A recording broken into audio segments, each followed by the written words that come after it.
Video for this week.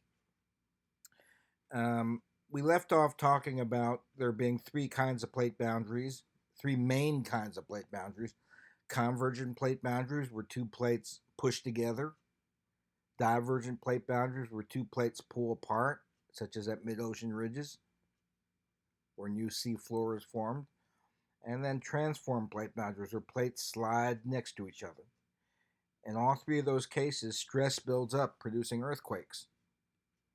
However, you also might remember that if oceanic lithosphere and continental lithosphere get pushed together, the oceanic lithosphere, since it's more dense, it has more iron in it, will subduct or sink into the earth, into the mantle, making a trench. Here's a short video from your book. You can see that in this case, oceanic lithosphere is subducting underneath a continent. And as it subducts, it goes deeper in the earth. And it melts. And it makes magma. And therefore, it makes volcanoes. Well, what this short video is going to be about today is, I mentioned there's three main kinds of plate boundaries: convergent, divergent, and transform plate boundaries. You should know the difference between those three. However, we can break those down into 7 total types of plate boundaries. And here's a list for you here that I wrote. We've got 3 kinds of convergent plate boundaries, 2 kinds of divergent plate boundaries, and then we have transform plate boundaries. The 3 kinds of convergent plate boundaries are oceanic continental convergent plate boundaries, oceanic oceanic convergent plate boundaries, continental continental convergent plate boundaries. So there's 3 kinds of convergent plate boundaries. If oceanic lithosphere pushes against continental lithosphere, that is one type of convergent plate boundary. But if 2 oceanic plates collide, that's an oceanic oceanic convergent plate boundary. And if 2 continents collide, that's a continental continental convergent plate boundary. You also see on the internet they're called suture zones.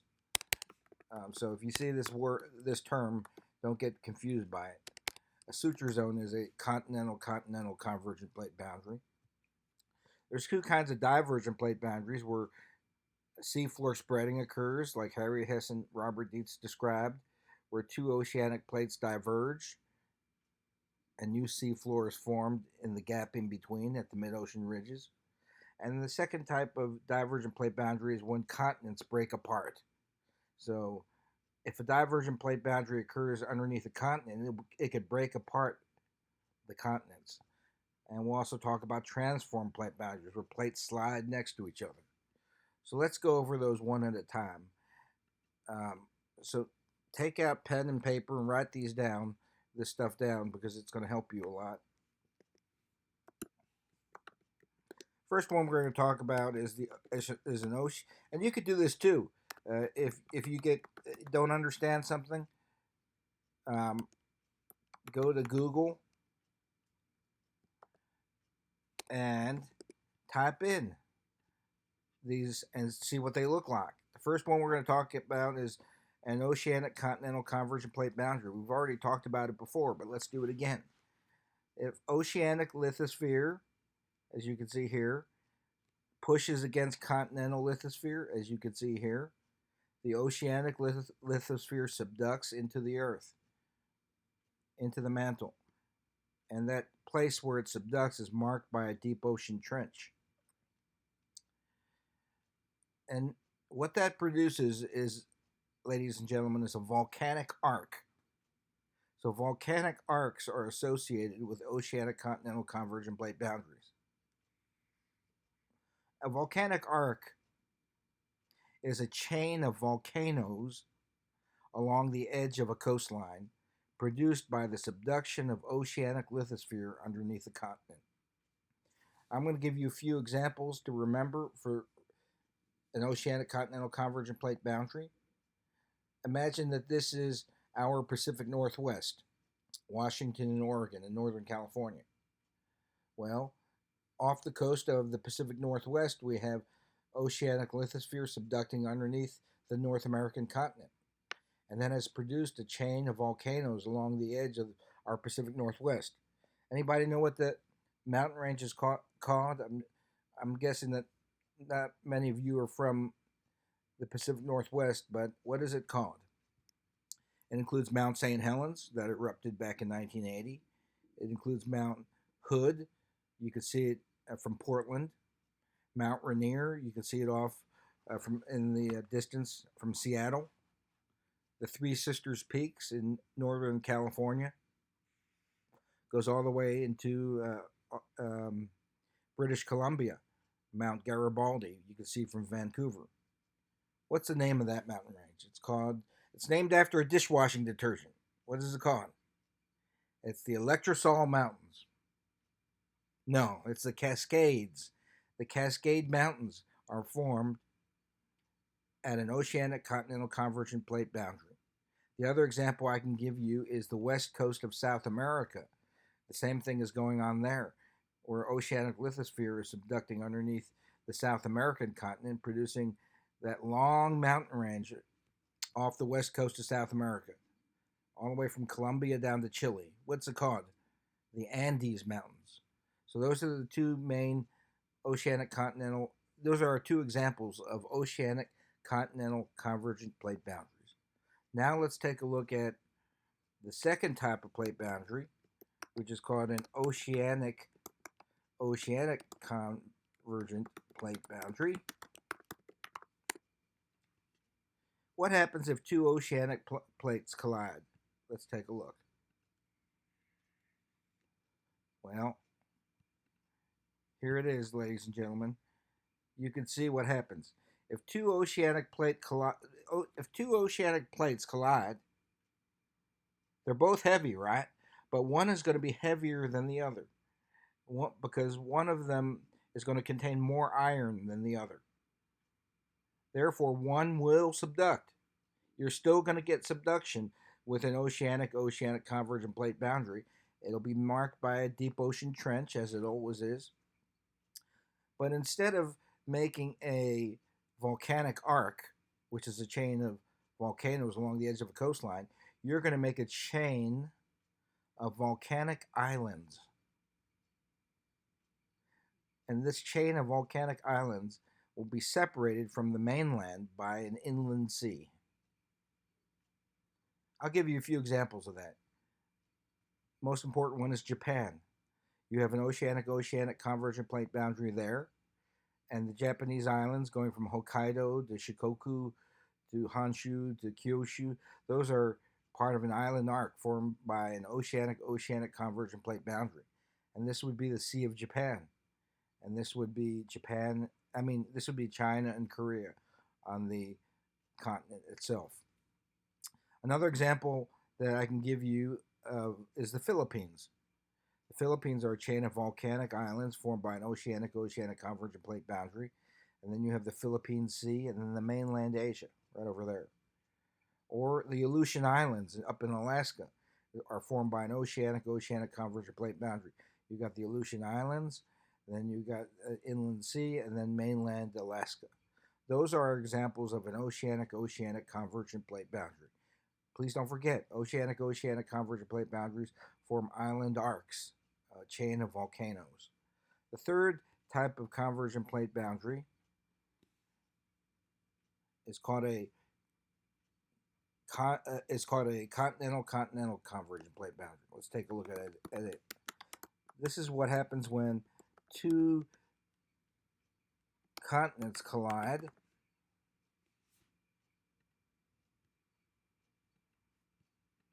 What happens when two continents collide? Well, when two continents collide, it's like two freight trains colliding together.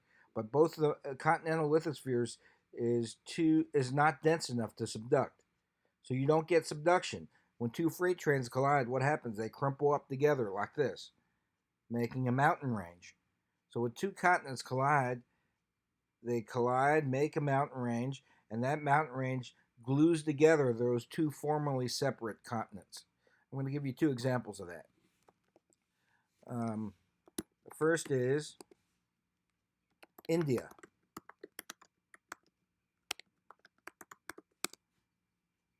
Let's take a look at India.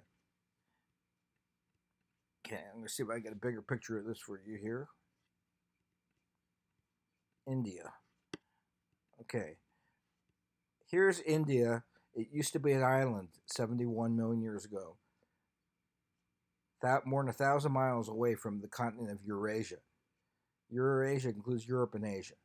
Then, 55 million years ago, we know India moved north. That's what the geologic record tells us. 39 million years ago, it even moved further north. 10 million years ago, India, which was a small island, collided with Eurasia. And then what mountain range formed? The tallest mountain range on the land is the what mountain range? The Himalayas. And the Himalayan mountains and the Tibetan Plateau are a suture zone where India got glued together, attached to Eurasia. India, the Himalayan mountains continue to grow about an inch a year, 2.5 centimeters a year. What's that tell us? It tells us India is still pushing into Eurasia. So if you think about it, Alfred Wegener talked about Pangea forming 245 million years ago, which meant that all the continents had collided together at suture zones to make Pangea 245 million years ago. The other example I will give you is the Ural Mountains. The Ural Mountains are located in the largest country in the world, Russia. And here you can see the Ural Mountains. I'm sure you remember from geography class that Eurasia is a big continent. It goes all the way from the UK to Southeast Asia, China, and Korea. That's one big continent. But Europe is considered to be everything west of the Ural Mountains. Asia is considered to be all the land east of the Ural Mountains. But guess what, ladies and gentlemen? Europe and Asia were separate continents in the past. And when they collided together, they got sutured together to make one continent. And that mountain range that formed is called the Ural Mountains, Ural. That's an example of a continental convergent plate boundary. Now we got two kinds of divergent plate boundaries to learn about: mid-ocean ridges and rift valleys. When a divergent plate boundary, which means the plates pull apart, occur in the oceans, then we go back to Hess and Dietz again. When two oceanic plates move away from each other, like you see here, you have new sea floor formed at the mid-ocean ridges, and the two oceanic plates move apart, and in the gap in between, magma rises to form underwater volcanoes in this rift in the middle of these mountains. So seafloor spreading is that's an example of the divergent plate boundary that occurs in the oceans. But what happens when you have a divergent plate boundary that occurs on the land? Well, the best example I can give you of that is Northeast Africa. So here's Northeast Africa. Here's Saudi Arabia. And here's all these African countries: Ethiopia, Eritrea, Uganda, Kenya. I'm sure you've heard of these. The Sudan. Here's the Red Sea. This is called the Gulf of Aden, separating Saudi Arabia from mainland Africa. Here, ladies and gentlemen, is a rift valley. And what's happening here in Africa is this is a divergent plate boundary that occurs on the land. This part of Africa, everything over here, including the horn right over here, all of this from over this way to the right, everything to the right of this is breaking away from the rest of Africa. So what's happening is seawater is flooding into this area here because Africa is breaking apart. All of this area here is going to become an island, and it's moving apart quite quickly. More than about 2 inches a year. And more seawater is flowing into this area. So what happens when you have a rift valley is you have a divergent plate boundary that results in the separating of continents. Think about it. Pangaea existed 245 million years ago. How did it break apart into the 7 continents we see today? They broke apart along rift valleys. Africa used to be connected with South America. A rift valley formed, and it broke apart, and it formed the South Atlantic. Here you can see the seawater already flowing into the East African Rift Valley.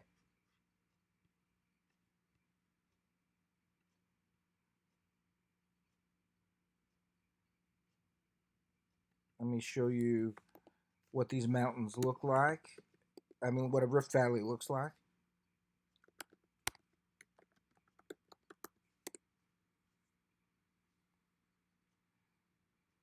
So here's a picture showing you. See those 2 arrows moving apart? If that occurs on the land, you're going to form a rift valley. And the continent will break apart. Seawater will flow into the valleys called the grabens.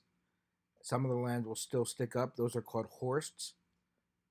And these are faults. We'll talk about those later. But it's a fault is where you have a crack in the ground and the rocks move.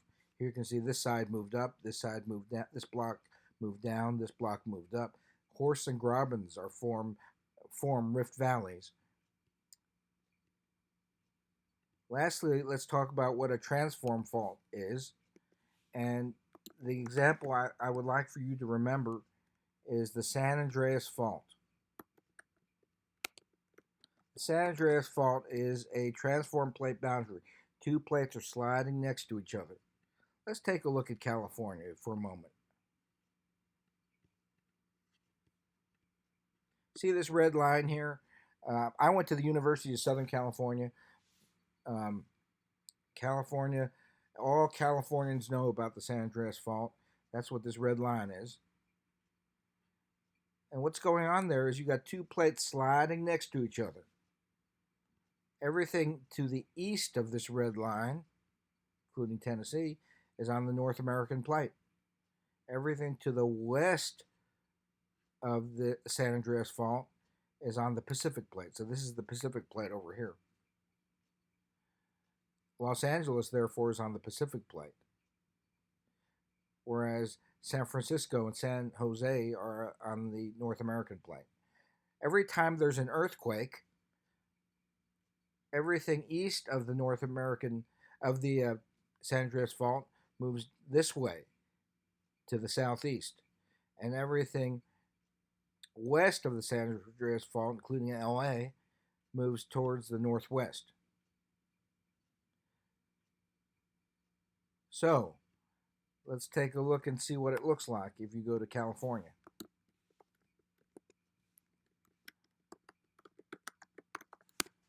First time you go to California, look out the window and you can actually see that scar on the land. That's a San Andreas Fault. You can't miss it. And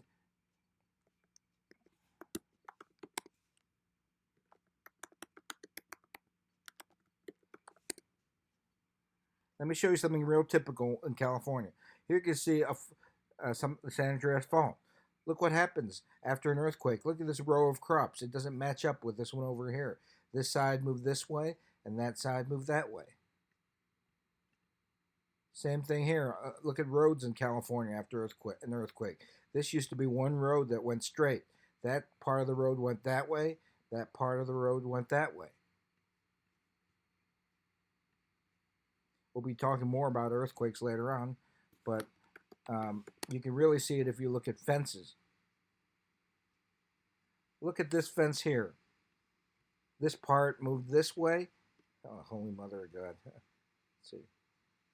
This part moved this way and this part moved that way. That's what happens at transform plate boundaries. So, under California state law, after an earthquake occurs, you tear down these two. First, you mark these two. Surveyors come and mark these two fences. You pick the midway point right here, tear down the old fences, and then the two property owners share the cost of building a new fence. There are thousands of fences that are going to be offset. You can see it here with this grove of trees, orange trees. What happens when a transform fault moves. So those are the 7 kinds of plate boundaries that you need to know about. Look at pictures of them before the test, and that'll be all for this week. I really hope you guys are enjoying this class. I'm going to try and make it as entertaining as I can for you, and I really do care that you do well in this class. Ask me questions, but that's it for this week, and I hope you have a good week and stay safe.